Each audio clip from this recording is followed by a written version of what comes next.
اللہ صلی اللہ علیہ وسلم نے ہم کو یہ بتایا کہ اخلاق صرف رہبانیت کے گوشوں کے لیے نہیں ہے، صرف خانقاہوں کے لیے نہیں ہے، بلکہ اخلاق دنیا کی زندگی میں برتنے کے لیے ہے۔ تم دنیا میں اگر تجارت کرتے ہو تو تجارت میں وہ اخلاق برتو جو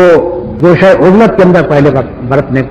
کا خیال ظاہر کیا جاتا۔ تجارت میں ایمانداری کرو۔ آپ نے ہدایت دی کہ تمہارے مال میں اگر عیب ہے تو تم بیان کرو خریدنے والے سے کہ میرے مال میں یہ عیب ہے، اس کو خبردار کر کے بیچو۔ یہ نہیں ہو سکتا کہ تم اس کو اگر خبردار نہ کرو اور بیچ ڈالو تو خدا کے ہاں تم حرام خور نہ قرار پاؤ۔ اسی طرح سے آپ نے مثلا عدالت ہے، جو اخلاق